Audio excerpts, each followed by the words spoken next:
you're the MFA man, so I think top of mind for Singaporeans this morning is the fate of the 18 Singaporeans who got injured over at the Montego Resort in Batam. That news broke sort of late last night. Yes, it did. What's the update, Dr. Balakrishnan? Well, I'm glad that they've all been discharged from hospital. In fact, they should shortly be on a ferry and will be back in Singapore at 10 a.m. Very scary to hear that they dropped into the ocean. Yes. I cannot imagine what that might be like. From what I understand, the bridge was about 3 meters high, so it was quite a drop. Yes. No, I'm sure it was terribly scary for them. But anyway, I'm glad that they're on the way home. Yeah. They're safe. Yeah. In fact, Singaporeans travel all over the world. And our consular office is on call 24 hours a day. And I often receive emails from Singaporeans who say, during a time like this, the thing they appreciate most is having a Singaporean voice on the other end of the line. Okay. Someone who sounds like you, someone who's concerned for you, and someone who's able to reach out, and we'll do everything we can to help. That's always good news. Indeed. And you yourself, you've been traveling extensively over the past few months. What are the foreign policy issues that have been keeping you the most busy? Well, to quote Henry Kissinger, the world is in a very, very grave period. The formula for peace and prosperity since the end of the Second World War, which basically was based on economic interdependence, free trade, open markets, that formula is unraveling. And you have to ask yourself why this is so. See, in a sense, the first 40 years after the Second World War was the golden age for capitalism. A middle class arose, inequality reduced, rising boats, rising wages, and generally people were happy and they knew that the future was brighter. But the trouble with globalization is that there are both winners and losers. And in particular, as the third world rose into the first world, initially it was the blue-collar workers in the advanced economies who felt the competition, who felt pressure. And their wages stagnated. They felt competition, intense competition. Now, obviously, the biggest winner, especially over the last 40 years, has been China. And of course, Singapore too has been a beneficiary of this multilateral, rules-based world order with economic integration. So that's the first thing, that some groups of people in the advanced countries felt intense heat. Now there's another revolution going on, the digital revolution. For the first time, it means computers can recognize patterns, can see, can hear, can speak. Many skills which hitherto were confined to human ingenuity are now accessible to computers. So now you have white-collar workers, you have professionals, you have doctors, lawyers, engineers, everyone realizing, wait a minute, the computer or that robot can take my job. So the point is that this is a time of great and intense anxiety. Now, what that has led to is that domestic politics has become very, very difficult. When people are afraid, when people are fractious and divided, you get the rise of populism, blames foreigners, blames external competition, tries to pretend that building walls and putting up barriers will insulate people. And this doesn't work. But what it does mean is an unraveling of multilateralism, an unraveling of multilateral institutions, processes, the respect for international law, respect for negotiations, for free trade agreements. All this is under tremendous pressure. The key point is this: in Singapore, we are small, we have no choice but to be open. We can't build walls, we can't insulate ourselves. We need to make the correct diagnosis, which is this, that ultimately it is about the ingenuity, the skills, the capacity, the brain power, the teamwork of our people, our systems and our infrastructure. In other words, we need to make ourselves more competitive. Okay, can I just interrupt you here? Because you were just talking about the rise of more inward-looking policies, and it seems multilateralism is unraveling around the world, but we're still pushing ahead with this. But we're so small. Who's going to hear our voice? And what's our stand on multilateralism, really? Well, I'll come back to the fundamentals of our foreign policy. The first point is this: foreign policy begins at home. If we in Singapore are not successful, if we are not united, if we don't have optimism in the future, there's no foreign policy to speak about. Second point, and this is a very important point for a small city-state, people know we can't be bought, we can't be intimidated. When we talk about deterrence, it means a strong SAF. It means a collective commitment to national service. So people take us seriously. They know we will look after our own interests, long-term, enlightened national interests. The third point is diplomacy. My job, I fly almost as much as the cabin crew. You do, I do I about think, 36 yes. trips a year. Ooh. Now, this is essential because even in this day and age, you do need to shake hands, look in people's eyes, get a feel. What is it that person is concerned about, cares about deeply, and then look for solutions. So, active diplomacy, participation on the world stage, meeting people intensively. At the same time, it's also very important to understand that friendship and relationships are a means to an end in the case of foreign relations. It's to advance our own national interest. You never compromise the national interest in order to be friendly. You're friendly in order to advance national interest. So I have to travel, and my colleagues, all of us, travel intensively. Yeah. Fourth point is we have to commit to multilateralism. Why? Because the alternative is a world in which the mighty do what they want, and the small and weak must suffer what they must. For us, international law is a shield. And that's why even when we have disputes, we can discuss that later with neighbors and all. Our first instinct, what is the law?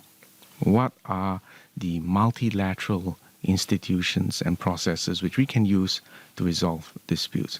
And the final point is this: because we are so small and open, and we have to engage all countries in the world, I have to be consistent, reliable, and honest. I cannot say one thing to China and say another thing to America. In any case, they would find out about it.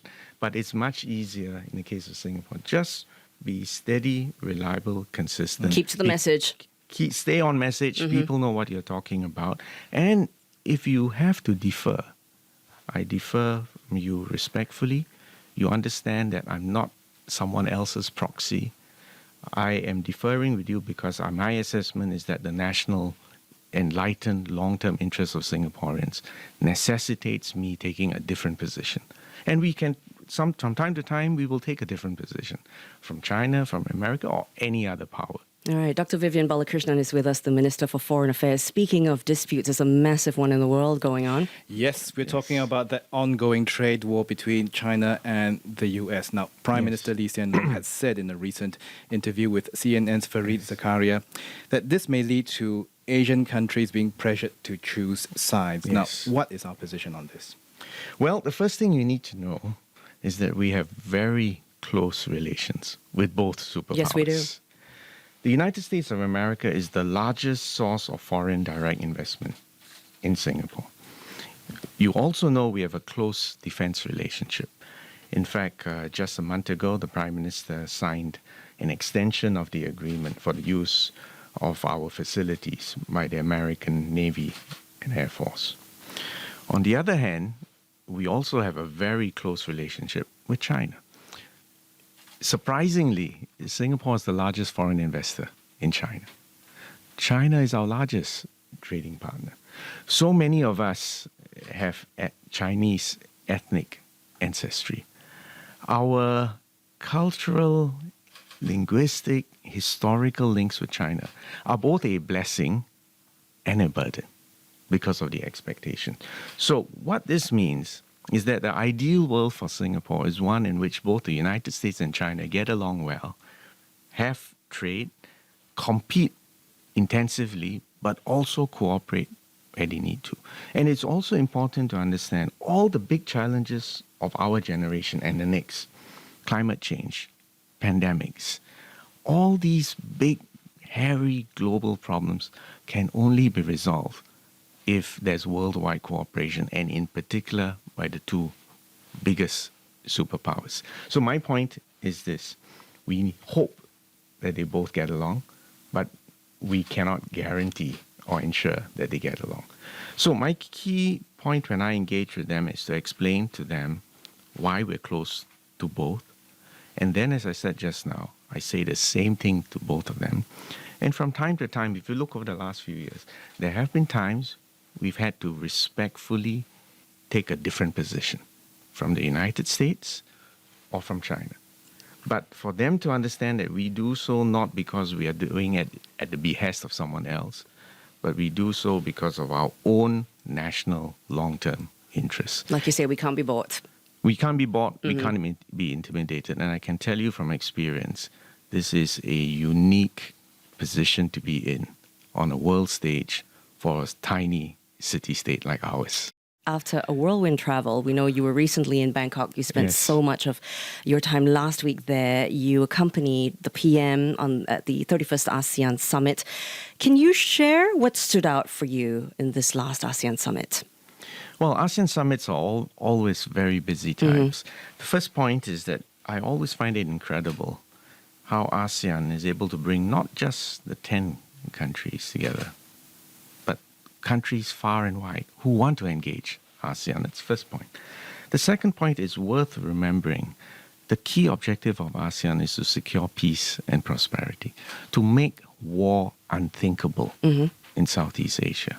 And when we look over the past 5 decades, I think this has been achieved, and it's something to be grateful for. The next point is that, when we were chair of ASEAN, one of our key signature projects was the Smart City Network. Basically, because we understand that there's a digital revolution going on, we want to help level up everyone's capabilities. More important, we want to ensure that our digital systems, our payment systems, our customs systems interoperate and thereby integrate the ASEAN economy in the digital field as well. And I'm glad to say that Thailand in the chairmanship has continued to emphasize the Smart Cities Network, and Vietnam will do so. And we continue to function as shepherd for this process. Now, obviously, the other big item on the agenda was the RCEP, Regional Comprehensive Economic Partnership, which, as you all know, ended up being RCEP 15. Yep, not 16. Yes, that's right. But here's something worth emphasizing. RCEP 15 constitutes about 27% of global GDP, maybe about 29% of global trade. It is still, by far, the largest multilateral free trade agreement ever. Okay. So for 15 of us to have settled the text for all 20 chapters and to commit that by the end of the year or early next year to resolve the outstanding market access issues, and we hope to get it signed in the first half of next year in Vietnam. That's an enormous achievement. Now, I'm not going to run ahead of there are still issues to fix, but I want to set in context that this is a big deal. Okay, so let's celebrate that win, but still there's the glaring omission of country number 16, India, and as a result, somebody's WhatsApped us. That's right. Our listener, Shona, asked, what are your thoughts of India pulling out of RCEP? Well, I cannot speak for India, but my assessment is that they did so for domestic political reasons. And in fact, it illustrates my point that foreign policy, diplomacy, free trade agreements must begin at home. Your own people must be assured that they are competitive, the productivity, the skills, the infrastructure, the system makes us globally competitive. If your own people do not have that confidence, they would be very nervous about entering free trade agreements. Another point which I think I need to emphasize is this. Why are free trade agreements so important for Singapore? Why is it that 92% of all Singapore's trade is covered by our network of free trade agreements? The answer is very simple. We are unique in the world because our trade volume is more than 3 times our GDP. So many jobs, livelihoods in Singapore depend on free trade. And it's not just free trade for its own sake. because we are small, every single Singapore company ultimately has to trade and invest with the rest of the world. Yes, we also make it easier for other companies to establish operations here, because what we're actually trying to do is to create a virtuous cycle. Bring in ideas, capital, technology, expose our companies, make our companies more competitive, thereby create more jobs and good jobs and better wages for our own citizens. So that's why we're so obsessed with free trade agreements. But the flip side of it is, I think in the case of India, they felt that they were not yet ready to compete on the global stage. Now that's for them to decide. Mm-hmm. But what's important is that Singaporeans need to understand that that is why we are so focused on restructuring our economy, so focused on reforming our education system, so focused on skills future, mm-hmm. and enhancing productivity. You know, one of my favorite quotes from Paul Krugman, the Nobel Prize-winning economist, is that productivity isn't everything, but in the long run, it is almost everything. And this is a mantra, in fact, which has been going on in Singapore for decades. Mm-hmm. Raising productivity is the only way to sustainably raise wages in Singapore and ensure our competitiveness and our relevance. Okay. Well, let's stay in the region and let's talk about Hong Kong next. Yes. Now, it's a city that's close to the hearts of many Singaporeans. Yes. Because of travel, work, family. John, you even have family there. I even have family there. My father was from Hong Kong, and he came here, pick up the trade in textiles. Yes. And so for the people, Singaporeans who are working, living, and maybe traveling there at this point in time, what has MFA done to ensure that our Singapore businesses and workers there are safe? We've been watching the situation very closely and with great concern. We have thousands, literally, of Singaporeans living, working there. And our consular officers have been working overtime to make sure that we give advisories which are up to date, that we provide a listening ear, and we help people. So far, I'm glad that there have been no significant casualties amongst Singaporeans living there, although that remains our top concern. We've, of course, issued a travel advisory for Singaporeans to defer non-essential travel to Hong Kong because, quite honestly, the situation there is quite unpredictable. And you cannot tell on any particular night or weekend how things will evolve. And unfortunately, violence has become part of the feature. Yeah. Has become a feature of the action over there. That's very sad. Imagine we're encroaching upon 6 months of protests already. It's really a very long drawn affair. Well, DPM Heng and I were in Hong Kong, I think in April. Mm-hmm.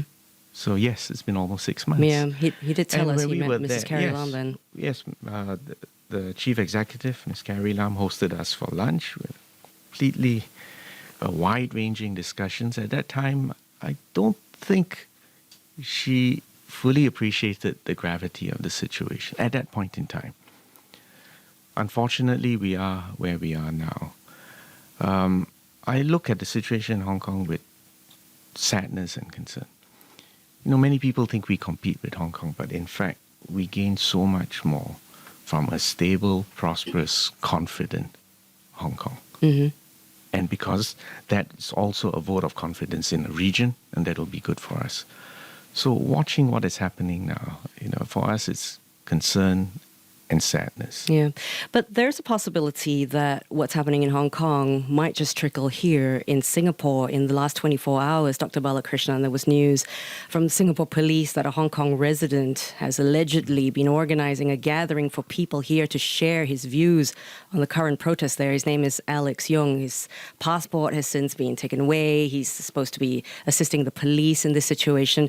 How do you view activities like this, sort of Hong Kong residents perhaps galvanizing support here, particularly if this activity is present here in Singapore? Well, I won't get into the specifics of this case because clearly the police are still investigating. Yeah. But let me say this. Whether it is Hong Kong or Malaysia or Myanmar, Singapore will not tolerate foreigners bringing their political causes into Singapore. We do not appreciate other countries attempting to interfere with our domestic politics. And we will not allow Singapore to be used as a stage to interfere in other people's politics. So this is a general position that we hold, and we hold it strictly, and we will enforce our laws accordingly. And the WhatsApps have been coming through, haven't they, John? Yes, we've got a message from a listener. And from Minister, the message goes, I recall hearing you ponder publicly several years ago the question of Singapore's culture. How have your views on that developed over the years, and what culture would you hope that your children would see in the Singapore of their adulthood? Well, I would translate a question into one of national identity. And the truth is, I'm now even more optimistic. Let me give you pretty good, isn't it? A few examples. Look, in this room right here, Yeah. Yasmin, Jonkers, Singapore. Vivian Balakrishnan, John Yip. Yep. Just reciting our names says something. Mm-hmm. But let me give you another anecdote.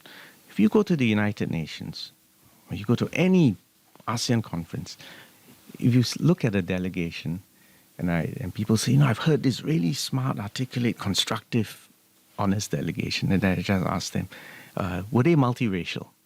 And the answer is always yes. And that defines us. We are multiracial, we are meritocratic, we treat each other with respect, we instinctively identify with each other. When people call up our consular office, and I told you just now, the thing they appreciate most, I heard a Singaporean accent. They don't really care whether it's Chinese, Malay, Indian, or Eurasian. I heard a Singaporean. There are many accents. Yes, but From it's Singapore. recognizably But we know. Singaporean. Yeah. And even the way we engage with foreigners. Now, I know sometimes there are tensions, but it still cheers me that there's an instinctive Singapore identity, a sense of belonging, a sense of commitment, and a sense that we're in it together, and we're so much stronger because of our unity and our cohesion. So the short answer to the question, I'm even more optimistic. Even more optimistic. I hope that satisfies our listener. Oh, and there will be other questions as well. We'll bring them up. But before, let's go on to the questions we have. Yeah. Speaking of irritations, Dr. Balakrishnan, there have been certain delays with joint projects with our neighbour across the causeway. High-speed rail has been delayed somewhat. RTS link. High-speed rail, we don't even know what the fate of that one's going to be. How do you continue cooperation with Malaysia, understanding that there are things that are holding back certain projects? Well, I think the first thing to understand is that our relationship with Malaysia will always be complex. You know, I sometimes joke that this is an example of a divorced couple still having to share the same bedroom, which means it'll always be complicated, but we can't really separate. We are permanent neighbors. Our futures are intertwined. If you just think about the past year, a year ago, we were having a fairly tense argument about our maritime boundaries, about airspace, and the use of Seletar Airport. Fortunately, wiser heads prevail.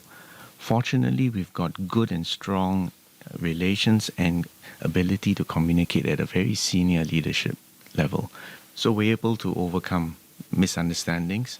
Most importantly, we're able to negotiate as equals, rely on international law, or in the case of Pedro Branca, go to the International Court of Justice, or rely on arbitration to resolve our differences. So that's the first thing. Not to be surprised by surprises in that complex, very densely intertwined relationship. The next point is that they had a change of government. Yes. And it's worth remembering that both the RTS, the connection to Johor, and the HSR, the connection to KL, were in fact ideas which originated from the previous Malaysian government. So should we have been surprised that the new government wanted time or needed time to review this project? No, I'm not at all surprised. I'm glad to report that we seem to be making good progress on the RTS. Yes. They have indicated they still need further time to restructure or review some details of the plan, but I'm still hopeful that we will go forward. On HSR, they have until May next year to make up their minds, We will wait for them. The more important point is this. I believe the more we engage them, the more we pursue joint projects, the more we connect to one another, the more we invest mutually, the more interdependent we are, the more stable the long-term relationship will be, regardless of the political vagaries on the other side of the causeway. Okay, but Dr. Balakrishnan, you're not just engaging Malaysia at the government-to-government level. You've also gone to visit specific states. Yes. Yes, Terengganu, Penang, Kedah, Negeri Sembilan, Pahang. So why is Singapore interested in engaging Malaysia at the state level? Well, first of all, Malaysia is a big country, and each state is unique. The leadership of the states you just enumerated, for instance, the chief minister comes from different parties. So it's important for us to have a detailed understanding of the dynamics in each state. And that's why I felt it was worth my while making these road trips, meeting a wide range of people.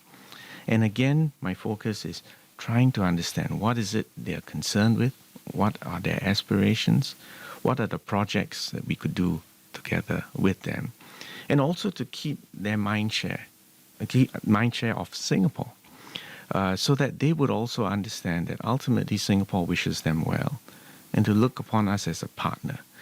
There will always be elements of competition, but we need to be able to get both competition and cooperation and get that balance right. And the first generation of leaders basically grew up in the same academic and social cultural milieu. Tun Dr. Mahathir studied in our medical school down That's right, here. yeah. He has friends, he understands us. But subsequent generations may not have had that luxury, studying together, staying in the same hostel. What it means is we need to make the effort. And the other point is this: language also cannot be taken for granted. Because sometimes when you get a group of young Malaysians and young Singaporeans together, I find that getting them to even speak in a common language is a challenge. So we need to do more. We need to spend more time. We need to interact more. We need to look for opportunities for win-win collaboration. Very interesting observation there. By the way, how was the food on Gurney Drive? Is it Great. is it as good as we all think it is? Well, Does it live up to its expectations? No, it was good. But of course, I have to say my hawker food, especially if you come to Gimbo, is even better. There we go. That's a constant irritation as well when it comes It's to not an Singapore and irritation. Malaysia. I'm a proud Singaporean. Yeah, we always say that. Gimbo's in my constituency. I have no hesitation recommending. All right, Smart Yes. Nation Initiative, John Yip. Yes, you're the minister in charge of the Smart Nation Initiative. That's the other portfolio you hold. So you're very familiar with the disruptions brought about by technology. Yes. So I want to put it to you that PMDs, personal mobility devices, are also an example of disruption because Yes. they are seen as a possible form of active mobility, but more importantly, they've significantly changed the way delivery services are carried out, and they've become a source of living for many people. Yes. So errant riders are, of course, a very big concern. So that resulted in the ban on PMDs on footpaths. Now, the current situation here seems like for many of these riders is that the government is trying to catch up on the disruption, implement better infrastructure. And so is there a chance that, that this will be perceived as a rollback? Well, I think the first point to note is that the digital revolution, by definition, will be disruptive. It will disrupt our way of life, it will disrupt our jobs, it disrupts laws, it disrupts policies, it even disrupts our behavior. So I think the first thing we have to decide is whether we are open to disruption. I think we have no choice. We have to accept that there will be new business models, there will be new ways of delivering food, there will be new ways of transportation, and PMDs is not the first or the last. So first point, disruption is a design feature. Next point is that it means the job for the authorities will become far more complex because you have to respond, you have to react, and then you have to react when things do not go according to plan. To be honest, the way the PMDs exploded on our scene and the fact that social behavior and norms did not catch up in time with the need for safety necessitated these recent moves. But I must tell you, I'm actually very sympathetic also to the people who are using PMDs to deliver food. It's their livelihood. And we have to take livelihoods seriously. So I know for a fact that right now LTA is consulting the companies involved, and they will have to work out some arrangements so that people can continue to make a living. So the point is this: there will be change, there will be disruption, it will be catch up. I do not view things as a rollback. I view things as constantly having to evolve. Our laws, our policies, our infrastructure, but perhaps most importantly, our social behavior. You know, I mean, look, you know, when I walked from my community club in Bukit Panjang to my hawker center in Bukit Panjang, I think there must have been a dozen PMDs that whizzed. Did you have any close past me. shaves? One or two. Okay. And that's just me. But all my residents have faced similar situations. So to the young mother with a child, to the old, you know, the senior citizen walking carefully and then having safety, we have to be concerned for their safety. So the point is this: government has to do its best to maximize the outcome and safety for everyone. But we also do need the understanding, the mutual respect and cooperation. How do we secure the safety of pedestrians? How do we ensure new business models can take off? How do we make public transport more accessible? Because remember, the initial, one of the key driving factors here was we wanted to solve the problem of the last mile. Yeah. Yes. From the bus stop or from the MRT station to your home. We have to look for better ways. We must not stop. We must not roll back. We have to keep going forward. Okay, but with the recent development on Tuesday with Yes. the ban of the e-scooters on the footpaths, where does that leave Well, our you see, active even that- mobility plan? Is it still on track? Even that is a matter of catch-up. You see, the current cycling paths is only 400 kilometers. We probably need 1,000, several thousand kilometers of cycling paths, dedicated cycling paths, so that people can ride without endangering pedestrians. In my own town that I'm in charge of in Bukit Panjang, I'm going through the map to make sure that we have a cycling track that circumnavigates the whole town so that these services can still continue, and yet we can also ensure the safety of pedestrians. So the point is not to stop and not to roll back, but to look forward. And also to respect that everyone has their interests, and those are legitimate interests. Dr. Balakrishnan, just to wrap things up, you were talking about Singaporeans who call our overseas consular services, and I'm very happy to hear a Singaporean accent on the other end of the Yes. line. But what are some of the most interesting and most bizarre, perhaps ridiculous requests that have been made by Singaporeans at your overseas missions? Do you have a log of these? We do. Not all of this are suitable for transmission on live radio. Oh, so no. I can't share all that. But Yeah. suffice to say, you know, Singaporeans go all over the world. They get into all kinds of scrapes. And sometimes tragedy occurs. I mean, from my own personal recollection, you know, you think about the earthquake on Mount Kinabalu. 7 students, 2 teachers, Singaporean guide.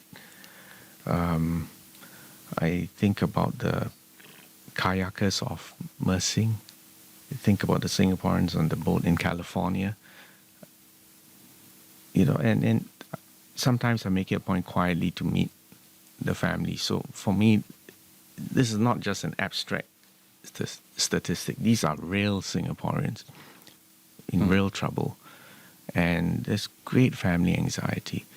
So I've told my consular officers that they actually are the face, the voice, the hands of the Ministry of Foreign Affairs. We just want all Singaporeans to know that we are here. We will try our best to help. We can't solve everything, but we will do our best.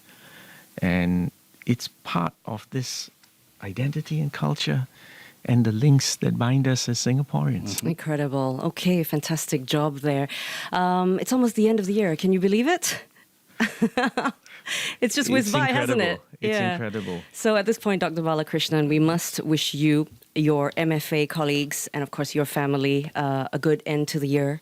Merry Christmas, Happy New Year, and all that. And thank you very much for coming to the studio to join us. It's been a pleasure. Like I said, my favorite program, and now I get to be on the other side. Yeah, please come back. Thank you all very much for the privilege. You're absolutely welcome to come back.